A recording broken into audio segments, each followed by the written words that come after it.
আজকের ঘটনা নিয়ে শিক্ষার্থীদের পড়ার টেবিলে ফেরার আহ্বান জানিয়েছেন শিক্ষামন্ত্রী। তিনি বেশ কিছু কথা বলেছেন। প্রশ্নপত্র নিয়ে যে কথা, প্রশ্নপত্রের ভুল নিয়ে যে আলোচনা হচ্ছে, সমালোচনা হচ্ছে, সেটার ব্যাখ্যা তিনি দিয়েছেন। বৃষ্টির মধ্যে কেন পরীক্ষা হয়েছে সেই ব্যাখ্যাও তিনি দিয়েছেন। কিন্তু তারপরও ছাত্ররা রাস্তায় আছেন, কেউ কেউ ফিরে গেছেন, অনেকেই এখনো আছেন, এবং আমরা অনেক ছাত্রের হাতে কোনো ছাত্রকে আমরা মনে করছি অছাত্র, এবং আমরা দেখেছি যে ছাত্রের হাতে ওয়াকি টকিও আছে। একটু আজ বোঝার চেষ্টা করব যে আসলে এই আন্দোলনটা আসলে কি আন্দোলন নাকি কোনো ষড়যন্ত্র এখানে আসলে হচ্ছে। শিক্ষার্থীরা যে পরীক্ষার মধ্যে তারা যে সাফারিংস এর মধ্যে পড়েছে, এইরকম একটা বৃষ্টির এরকম একটা আবহাওয়ার মধ্যে তারা পরীক্ষা দিয়েছে, এই সিদ্ধান্তটা কিভাবে এসেছে, সিদ্ধান্তটা অ্যাভয়েড করা যেত কিনা, শিক্ষার্থীদের জন্য পরীক্ষার পরিবেশ, সময়, এগুলো পুনর্বিবেচনা করা যেত কিনা, সেই আলোচনাটাও আমরা করব আমাদের সাথে। মানে আপনার এই বিতাড়িত করার ক্ষেত্রে ফলে এই মডেলটাই আপনার এখন আওয়ামী লীগ পরীক্ষার্থী লীগ হিসেবে ফিরে আসার ক্ষেত্রে ব্যবহার করছে। ওই যে এই গণঅভ্যুত্থানের যে মডেলটা, ছাত্রদেরকে আপনার ছাত্ররা তো এটা নিজ দায়িত্বে বন্দুকের সামনে নিজেদেরকে নিয়ে ঐতিহাসিক কর্তাসত্তার একটা আবির্ভাব ঘটেছিল গণঅভ্যুত্থানের মধ্যে। ফলে এটার যেহেতু একটা সফল মডেল আছে, এই মডেলটাকে তারা ব্যবহার করছে। আপনি যেটা বললেন আপনার আলোচনা, যে ওয়াকি টকি হাতে দেখা গেছে, এবং আমরা দেখছি যে আপনি যদি দেখেন সোশ্যাল মিডিয়াতে আওয়ামী লীগের পেজগুলো থেকে এমন কোন প্রোপাগান্ডা নাই। হ্যাঁ, মানে 10 হাতে প্রোপাগান্ডা ছড়ানো হচ্ছে, আর 30% প্রোপাগান্ডা এবং অ্যাক্টিভিটির মধ্যে আমাদের তথাকথিত মেধাবীরা অংশগ্রহণ করেছে। হ্যাঁ, যেটা তারা সবসময় করে থাকে। ফলে 70% আওয়ামী লীগ। মেধাবীরা এখানে কেন অংশগ্রহণ করলো? মেধাবীরা শিক্ষামন্ত্রী কেন পদত্যাগ চায়? এখানে আর একটা সায়েন্স আছে, সেখানে কোট আনকোট মেধাবী আপনি যাদের কথা বলছেন, মেধাবীরা কেন পদত্যাগ করছে, কারণ তারা মনে করে যে এটা সরকার বিপদে পড়লে, সরকারকে কোনোভাবে বেকায়দায় ফেলতে পারলে, মানে আরেকটা হলো আন্দোলন এবং এনার্কি, দুইটার মধ্যে তারা পার্থক্য বুঝে না, যেহেতু তারা মেধাবী। হ্যাঁ, ফলে তারা আন্দোলন করতে গিয়ে এনার্কি করে ফেলে বেশিরভাগ সময়। তো তারা এনার্কির পার্ট আকারে হাজির হয়েছে। কারণ আমি আপনাকে দেখাইতে পারবো এখানে আপনার যে ছেলেটা এই দাঁড়িপাল্লা ভোট, হ্যাঁ, ভোট দিন ইনসাফের প্রতীক দাঁড়িপাল্লায় বলেছে, হ্যাঁ, সেই নাজমুস সালেকিন, সেই কিন্তু আবার শিক্ষামন্ত্রী পদত্যাগের দাবিতে বিক্ষোভ মিছিল, সময় সকাল 11টা, স্থান সায়েন্স ল্যাব, হ্যাঁ, সে কিন্তু হাজির হয়ে গেছে। ফলে এই ধরনের মেধাবী অপচেষ্টা আছে। ফলে এটা মিলে আবার আরেকটা কিছু পোস্টে দেখলাম যে শিক্ষামন্ত্রী পদত্যাগ চাই, মাহাদি আমিনকে শিক্ষামন্ত্রী চাই। মাহাদি আমিন গুরুত্বপূর্ণ দায়িত্বে আছেন, আর অনেকগুলো দায়িত্বে আছেন, এখানে ববি হাজ্জাজ আছেন, তারা পুরাটাই টিম আকারে কাজ করেন। তেয়াজিব মাহাদি আমিনকে দায়িত্ব দিলেই, মন্ত্রী বানাইলেই কালকে থেকে বৃষ্টি বন্ধ হয়ে যাবে, পানি নাইমা যাবে। শিবিরের কর্মী কেন মাহাদি আমিনকে শিক্ষা মন্ত্রী হিসেবে চাইবেন? সেটা তাদের ব্যবস্থা থাকেন। তার মানে কি, তার মানে রাজনীতিরা তারা এখানে যে মাহাদি আমিন, ববি হাজ্জাজ এবং আপনার মিলন সাহেব, ওনারা তো একটা টিম আকারে কাজ করেন। ফলে যে ওনারা এখানে সিঙ্গেল আউট করছে যে মাহাদি আমিন ভালো, মিলন সাহেব তাহলে খারাপ, হ্যাঁ, ববি হাজ্জাজ তাহলে ভালো। এইভাবে সিঙ্গেল আউট করার মধ্যে আপনার শিরোনাম যেটা দিলেন যে টার্গেট মিলন, সেটা খানিকটা যৌক্তিকতা আছে, এটাও প্রমাণ করা যায়। আপনি মাহাদি আমিন অবশ্যই তাদের টিম মেম্বার এবং তারা একসাথে কাজ করেন, শিক্ষা উপদেষ্টা কমিটিতে উনিও প্রতিমন্ত্রী পদমর্যাদার উপদেষ্টা হিসেবে আছেন। ফলে এখানে যদি মিলন সাহেবের কোনো ব্যর্থতা থাকে, সেইটার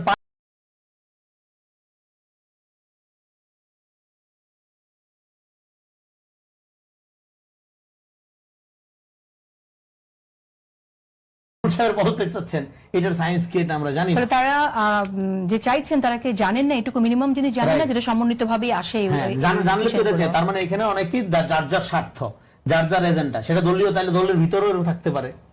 আমি বলছি, আমি মোটা দাগে যেটা দেখতেছি আমি সেটা বলতেছি। তাহলে এখানে একটা ঘটনা কেন্দ্র করে ঘোলা পানিতে মাছ শিকারের যে চেষ্টা, যেটাকে বাংলায় বলে, সেইটা নানা রকম প্রচেষ্টা আমরা দেখতে পাচ্ছি এখন।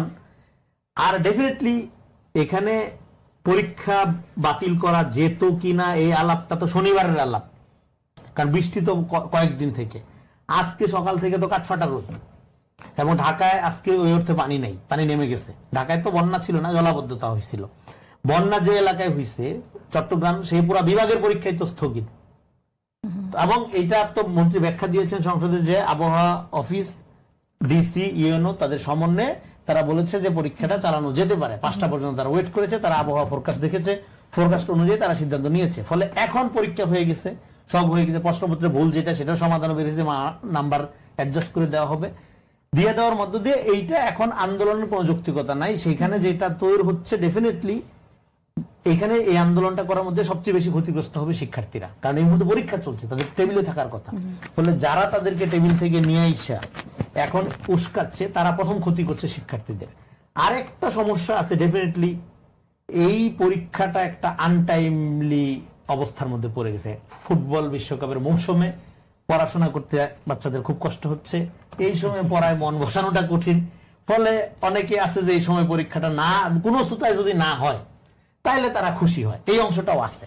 ফলে এখানে নানা রকম গ্রুপ মিলে একটা আন্দোলন দানা পাচ্ছে। আপনার জিজেক একটা কথা বলছিল যে আন্দোলন এবং এনআরকির মধ্যে পার্থক্য বুঝবেন আপনি।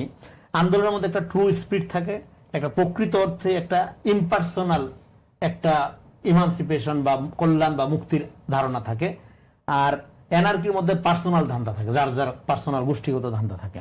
তো জিজেক বলছিল যে আমরা এমন একটা অবস্থার মধ্যে চলে গেছি যে আমরা কফি খাইতে চাই উইদাউট ক্যাফিন, আমরা হুইস্কি চাই উইদাউট অ্যালকোহল, আমরা ওয়ার্ল্ড কাপ চাই উইদাউট ফুটবল, এবং রেজাল্ট চাই উইদাউট এক্সামিনেশন, উইদাউট পরীক্ষা। সো এইরকম একটা প্রবণতাও কিন্তু আছে। আর একটা হাসিনার আমলের যে ক্ষতিটা, এই যে আপনার ধরেন যে অটো পাস দেওয়া, তারপরে হলো যে হ্যাঁ অটো পাসের এটা ক্ষতি তো হয়েছে, এটা কালচারালি পরিবর্তন হয়েছে। আর একটা হলো যে 18 বছর ধরে কাঠামোগত ভাবে সবচেয়ে বেশি ক্ষতিগ্রস্ত যে সেক্টর তার একটা হলো শিক্ষা। ফলে শিক্ষা না পড়েই জিপিএ 5 কে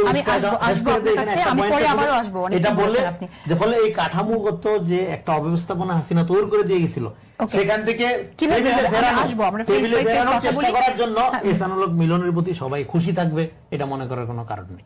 ওকে, ধন্যবাদ আপনাকে। তাজনুবা জাবিন, আপনাদের পক্ষে কেন পক্ষে আমরা সবাই কিন্তু দেখেছি যে জলাবদ্ধতার মধ্যে কিভাবে সামান্য বৃষ্টি হলে কিন্তু পরীক্ষার হলে যাওয়াটা অনেক টাফ। সো যদিও শিক্ষামন্ত্রী আজকে সংসদে ক্ষমা চেয়েছেন এবং উনি বিস্তারিত ব্যাখ্যা করেছেন, উনি আগে পার্বত্য অঞ্চলে পরীক্ষা বান্দরবন, খাগড়াছড়ি, চট্টগ্রাম বোর্ডে কিন্তু পরীক্ষা স্থগিত করেছিলেন যখন আবহাওয়া খারাপ ছিল, এবং পরবর্তীতে উনি বললেন যে লাস্ট পরীক্ষা যেটাতে জলাবদ্ধতা ছিল এবং সবাই এফেক্টেড হয়েছে, ওটাতে আবহাওয়ার পূর্বাভাস ওরকম ছিল না। মানে বিএনপি সরকার যখন লাস্ট ক্ষমতায় ছিল তখন যে অডিয়েন্স ছিল, তখন যে বিশ্ব ছিল, তখন যে বাংলাদেশ ছিল, এখন কিন্তু সেই অডিয়েন্স নাই, এখন সেই বাংলাদেশ নাই, এখন সেই বিশ্ব নাই। এই ছাত্ররা, এই স্টুডেন্টরা কিছুদিন পর ভোটার হবে এবং মাত্র এখনো ঘাম শুকায় নাই যে একটা এদের নেতৃত্বে, এই বয়সীদের নেতৃত্বে একটা গণ অভ্যুত্থানে সফল হয়েছে, যেটার রেজাল্ট হিসেবে বিএনপি এখন অ্যাকচুয়ালি ক্ষমতা। এটা কিন্তু স্টুডেন্টদের এই পুরো জেনারেশনের মাথায় কিন্তু আছে। সো এটা বিএনপিকে ক্যাচ করতে হবে।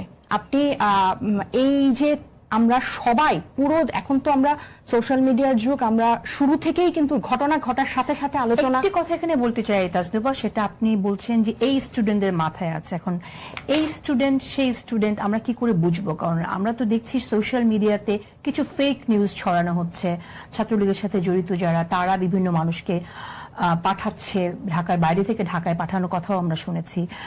সেই অভিযোগগুলো কিন্তু আছে, সেই অভিযোগগুলো আছে, কিন্তু সেই অভিযোগে এদেরকে যদি আপনি ঢালাও, সেটা তো আমরা পরিষ্কার ভাবে দেখছি, যেটা রনি ভাই বললো যে আওয়ামী লীগের পেজ থেকে কিন্তু এগুলোকে প্রমোট করা হচ্ছে। ইভেন যারা সত্যিকার আন্দোলনকারী শিক্ষার্থী তারাও বলছে যে অনেকে ভুয়া কার্ড নিয়ে ক্লাস 10 এর ছাত্ররাও এখানে এসে যুক্ত হয়েছে।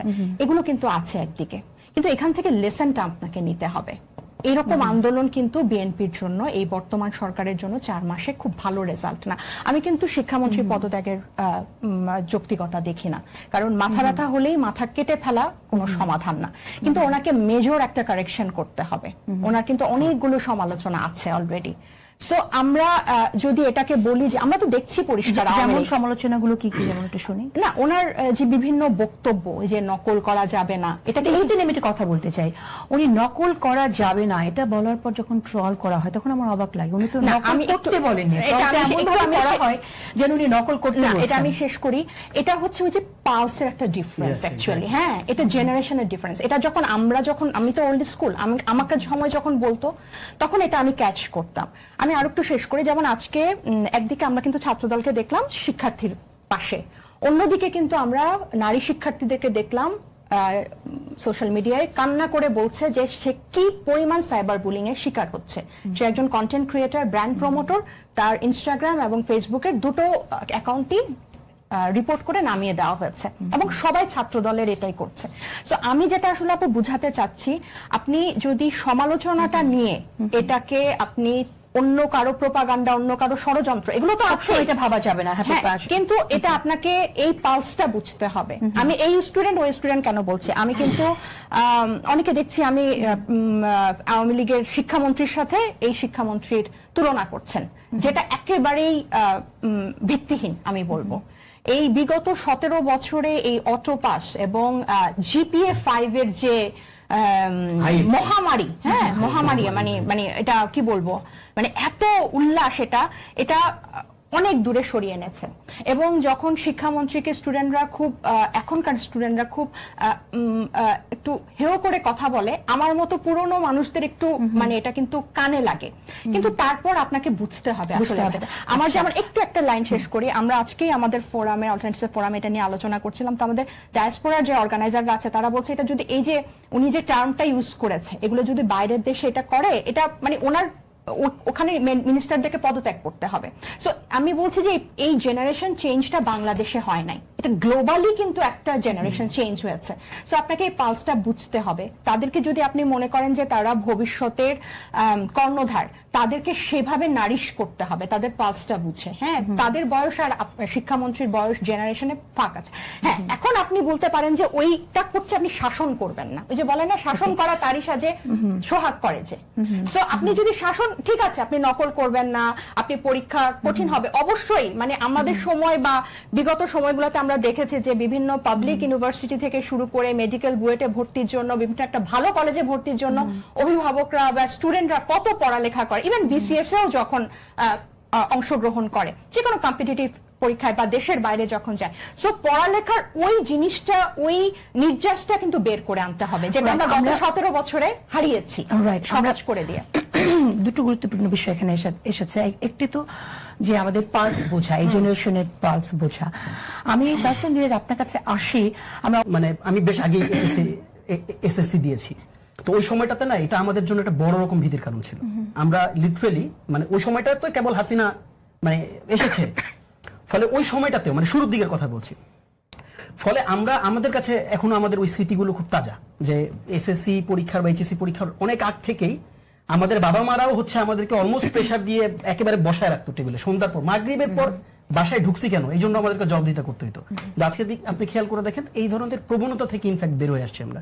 আচ্ছা, পরীক্ষার আগে মাগরিবের পরে বাসায় ঢুকেছে কেন? কোন শিক্ষার্থী মাগরিব দিন থেকে বাসা থেকে বের হতে পারেনি। এখন এটা কিন্তু দেখেন, আপনি এই মাইন্ডসেট থেকে তো আমরা বের হয়ে আসছি। ফলে মানে আমি এই আন্দোলনের যথার্থতা আছে কিনা সেটা নিয়ে আমি আলোচনা করবো, বাট আপনি যেটা বলেছেন সেটা জবটাকে দেই। ফলে দেখেন দাবিগুলো কেমন, যে আমরা আপনাকে সহজে খাতা দেখতে হবে, মানে আপনাকে সহজ করে দিতে হবে, মার্কস দিয়ে দিতে হবে। এবং মানে আরেকটা প্রবণতা তৈরি হয়েছে, সেই প্রবণতাটা কি, সেটা হচ্ছে যে এই আন্দোলনের মাঝখানে আরেকটা গ্রুপ যারা আসলে চাই, ইভেন এটা আন্দোলনকারীদের কথা মিসফ্রেম হইতে পারে, আন্দোলনকারীরা ইভেনচুয়ালি বলেছেন আজকে বিভিন্ন জায়গায় যে এরকম লোকজন আছে, এরা হলো সারাদিন টিকটক করে, এদের কোনো ধরনের আসলে বই খাতার সাথে সম্পর্ক নাই, তারা এসে আন্দোলনকে ইনফ্লুয়েন্স করার চেষ্টা করছে। এখন আসেন যে এখানে রিয়েল আসলে যারা সত্যিকার অর্থে সাফারার, এদের আসলে ক্ষেত্রটা কি? ক্ষেত্রটা আছে, ডেফিনেটলি আছে। আজকে যে ঘটনাটা আসলে, যে ঘটনাটা এসে আমরা সবাই দাঁড়িয়েছি, এটার পেছনে তো আসলে দায় এই শিক্ষামন্ত্রীরই। আপনি আর কাকে দায় দিবেন আমাকে বলেন? মানে আপনি কি অন্য কাউকে খুঁজে পান দায় দেওয়ার জন্য? আপনি তো আমি যেটা মনে করি সেটা হচ্ছে যে এই একটা সিস্টেম কাজ করতে, সেটা তো আমরা জানি। ডেফিনেটলি শিক্ষামন্ত্রী তো এই ডিসিশনটা একা নিতে পারেন না। ইটস ওকে, বাট আপনি এখন আপনি কতজনকে দায় দিবেন? শিক্ষামন্ত্রী তো ডেফিনেটলি এটা নিয়ে কাজ করেন, এবং যারা এটার সাথে রিলেটেড, যেমন তিনি ব্যাখ্যাও দিয়েছেন, ডিসি, ইউনো প্রত্যেকের সাথে কথা বলেছেন, এবং মন্ত্রণালয়ে যারা শিক্ষা নিয়ে কাজ করছেন এখানে তারাও আছেন। ইভেন তিনি তো প্রাইম মিনিস্টারের সাথেও পরামর্শ করেন। এখন আমি পরিষ্কার করে বলি, দেখেন এখন ধরেন আপনি দায় দিবেন, একজন মন্ত্রণালয়ের প্রধান কর্তা ব্যক্তি কিন্তু আপনি দায় দিবেন। আপনি কখনো দায় দেওয়ার আগে, দায় দেওয়ার সময় কি বলেন যে ডিসি, এসপি, ইউনো, সচিব, যুগ্ম সচিব, অ্যাসিস্ট্যান্ট সেক্রেটারি, জয়েন্ট সেক্রেটারি সবাই দায়ী? এভাবে তো আপনি বলেন না। বরং আপনি যখন কোনো একটা ডিসপিউটস হয়, কোনো একটা প্রবলেম ক্রিয়েট হয়, তখন ওই প্রতিষ্ঠানের যিনি মৌলিক ডিসিশন মেকার, যিনি লাস্ট ডিসিশন, যার কাছ থেকে লাস্ট কলটা যায়, তাকেই তো আপনি আসলে ব্লেম করবেন। ক্ষেত্রটা কি? ক্ষেত্রটা দেখেন খেয়াল করে, এটা আমরা আনফরচুনেট, আসলে বাংলাদেশি মানুষ হিসেবে আনফরচুনেট নাকি আসলে কিন্তু young এই generation হিসেবে? দায়টা আসলে যে দেয়া হচ্ছে সেটা কি আসলে একটা কিছু পেলাম বলে দায়টা দিয়ে না, দিলাম আমি এরকম সেটাই কিনা? সেই ব্যাখ্যাটাই দিচ্ছি, একটু আমি বলি। তো ফলে দেখেন কি হয়েছে, বৃষ্টির সিচুয়েশন কিন্তু আজকে থেকে তো তৈরি হয়নি, মানে আপনার কাছে মনে হচ্ছে হুট করে তো বৃষ্টি হয়নি। বৃষ্টির সিচুয়েশন নিয়ে আগে থেকে ইভেনচুয়ালি আপনার টিভি চ্যানেলগুলো তো দেখাচ্ছিলেন, লম্বা সময় ধরে রিপোর্ট হচ্ছিল।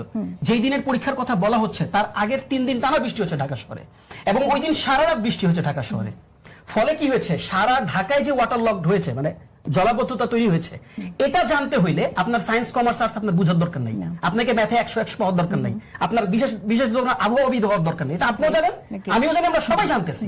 তাহলে আমার প্রসঙ্গটা কি, চট্টগ্রামে আপনার পরীক্ষা মানে স্থগিত করেছেন, সেটার জন্য তো আমরা অ্যাপ্রিশিয়েট করেছি আপনাকে, সেটার জন্য তো আপনাকে সবাই অ্যাপ্রিশিয়েট করেছে। প্রবলেমটা হলো ঢাকা শহরে 1 ঘন্টা বৃষ্টি হইলে ঢাকা শহরে রাস্তাঘাটে চলা যায় না, এটা আমরা সবাই জানি, আমরা যারা ঢাকা শহরে থাকি। সেখানে ঢাকা শহরে 3 দিন ধরে বৃষ্টি হচ্ছে, রাস্তার এমন কোনো অংশ নাই যে অংশ জলাবদ্ধতা সৃষ্টি হয় নাই। রাস্তা লিটারালি, আমার সেদিন একটা সকালবেলা মিটিং ছিল, আপু আমি একটু শেষ করি। রাস্তায় মিটিং ছিল আমার, আমি eventually meeting a reach out করতে পারি নাই। সেখানে আপনি কি শুধু এই কারণে পরীক্ষা স্থগিত করবেন না যে পরীক্ষার হলে পানি উঠে নাই? আরে ভাই, পরীক্ষার হলে যাইতে হলে তো আমার রাস্তা দিয়ে যাইতে হয়, এটা আপনাকে কে বোঝাবে? এটা তো আপনি বুঝতে পারেন। আপনি খুবই ফলে যেটা হয়েছে, গুরুত্বপূর্ণ আমি একটা প্রশ্ন